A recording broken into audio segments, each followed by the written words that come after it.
নেমে আসবে, আবার শহীদুল হাদি উত্তরসূরি নেমে আসবে ইনশাআল্লাহ।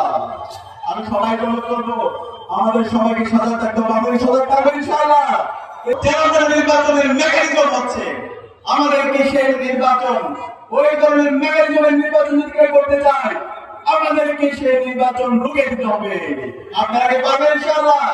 ইনশাআল্লাহ আমরা সবাই অনুরোধ করবো রাজনৈতিক দলগুলোকে, এখনো সময় আছে, আপনারা জুলাইকে ধারণ করেন, জুলাই বিপ্লবের আকাঙ্ক্ষাকে ধারণ করেন, শহীদ ওসমান হাদিকে ধারণ করেন এবং গণভোটে হায়ের পক্ষে ক্যাম্পেইন করেন, সুস্থতার রাজনীতি করেন, গণতান্ত্রিক পরিবেশ নিশ্চিত করেন। এই ধরনের রাজনীতি বিনিময় হয়, এর মাধ্যমে যারাই বিজয় হয়ে আসবে আমরা বাংলাদেশের ছাত্ররা, নাগরিকরা আপনাদের সাথে থাকবো। কিন্তু এর বাইরে যদি পেছন দিক দিয়ে ক্ষমতা আসতে চান, ইঞ্জিনিয়ারিং করতে চান, সেই ফেসিবাদী আমলে যেভাবে নির্বাচন হয়েছে সেই নির্বাচনের কাঠামোর মাধ্যমে অবৈধভাবে ক্ষমতা আসতে চান, বাংলাদেশে আমরা জুলাই পর্যন্ত বেঁচে থাকতে তা হতে দেব না। আবার যদি অবৈধ নির্বাচন হয়, যেহেতু নির্বাচন হয়, আবার জুলাই নেমে আসবে, আবার আমাদের উত্তরসূরি নেমে আসবে, আবার শহীদুল হাদি উত্তরসূরি নেমে আসবে ইনশাআল্লাহ। আমি সবাইকে অনুরোধ করবো, আমাদের সবাইকে সজাগ থাকতে হবে, আমাদের সজাগ থাকবে ইনশাআল্লাহ।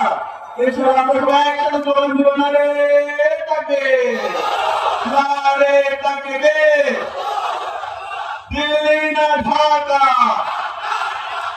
তোমার দেশ আমার দেশ, বাংলাদেশ বাংলাদেশ, গুলামি না আজাদি, ভারত না বাংলাদেশ, বাংলাদেশ বাংলাদেশ, হাতে সিল দিয়ে নিরাপদ বাংলাদেশ বুঝে নিয়ে, হাতে সিল দিয়ে নিরাপদ বাংলাদেশ বুঝে নিয়ে, হা মানে আজাদি, না মানে গোলামি, গোলামি না আজাদি, ইনকিলাব ইনকিলাব, জিন্দাবাদ জিন্দাবাদ।